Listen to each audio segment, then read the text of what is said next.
कि जो congestive heart failure होता है, कंजेस्टिव हार्ट फेलियर एक कार्डियोवास्कुलर डिसीज है। Congestive heart failure is a cardiovascular disease in which heart is not capable to supply sufficient amount of blood to the perfused organ.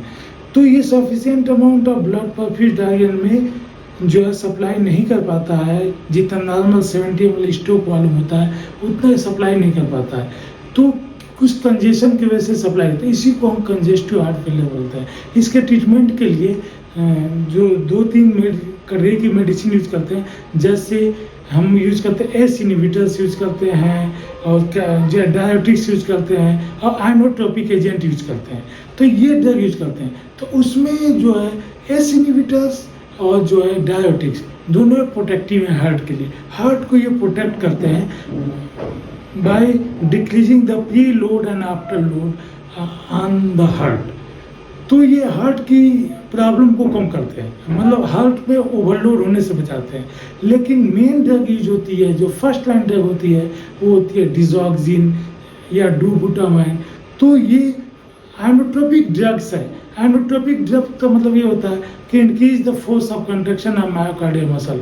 तो जब force of contraction myocardial muscle का बढ़ता है तो cardiac output बढ़ जाता है। तो ये ड्रग का आज मैं मैकेनिज्म बताना चाहता हूँ कि what is the mechanism of जो है डिजॉक्सिन इन congestive heart failure. Congestive heart failure का जो है कंजेस्टिव हार्ट फेलियर में डिजॉक्सिन का मैकेनिज्म क्या है ये बताना चाहता हूँ। तो ये एक नॉर्मल हार्ट का है, और नॉर्मल हार्ट की पोजीशन में कंजेस्टिव हार्ट फेलियर है। तो उसका जो हार्ट वर्क करता है 3 आयन के प्रेजेंस में, सोडियम, पोटेशियम एंड कैल्शियम। इसके इनफ्लक्स आउटफ्लक्स के रेगुलेशन से हार्ट में कंट्रैक्शन एंड रिलैक्सेशन होता है। तो हार्ट का कंट्रैक्शन यदि इन्हांस हो जाएगा तो और कार्डियक आउटपुट बढ़ जाता है। जब कार्डियक आउटपुट बढ़ जाएगा तो कंजेस्टिव हार्ट फेलियर की प्रॉब्लम सॉल्व हो जाएगी। नॉर्मल कंडीशन में एक सोडियम पोटेशियम एटीपीएस पंप पाया जाता है, जो कि पोटेशियम आयन को अंदर करता है और पोटेशियम आयन को इनफ्लक्स करता है और सोडियम आयन का आउटफ्लक्स करता है, और इसकी कंसंट्रेशन मेंटेन होता है। जब सोडियम आयन का कंसंट्रेशन बाहर इनहांस हो जाता है तो sodium ion inside the cardiac myocardial muscle inter करता है। अब ये इंटर होने के बाद फिर आयनिक एक्सचेंज को बैलेंस करने के लिए एक सोडियम कैल्शियम एक्सचेंज चैनल होता है, उसके द्वारा कैल्शियम बाहर चला जाता है।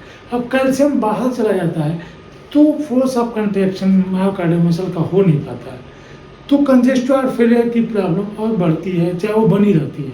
इसको ट्रीटमेंट के लिए हम जो डिजॉक्सिन देते हैं, तो इसका काम क्या होता है कि just block the sodium potassium ATPase pump. ये सोडियम पोटेशियम एटीपीएस को ब्लॉक कर देता है, तो उसके वजह से ये पोटेशियम आयन अंदर नहीं आता है और सोडियम आयन बाहर नहीं जाता। जब एक्सचेंज का आउटफ्लक्स नहीं होता है तो क्या होता है कि जब बाहर नहीं जाएगा तो सोडियम आयन इनफ्लक्स नहीं होगा, और उसके बाद जो कैल्शियम आयन आउटफ्लक्स नहीं होगा, तो कैल्शियम आयन का कंसंट्रेशन मायोकार्डियम में बना रहता है। जब मायोकार्डियम में कंसंट्रेशन इनहांस होता है तो क्या होता है कि फोर्स ऑफ कंट्रैक्शन बढ़ जाता है, और जिससे कार्डियक आउटपुट बढ़ जाता है, जिससे कंजेस्टिव हार्ट फेलियर की प्रॉब्लम सॉल्व हो जाती है। इसी को हम बताते हैं, इसी को कहते हैं कि this is the mechanism of digoxin for treatment of congestive heart failure. इसको आप अच्छे समझ लेना, कोई प्रॉब्लम हो तो कमेंट बोलना। Thank you for attention. Thanks.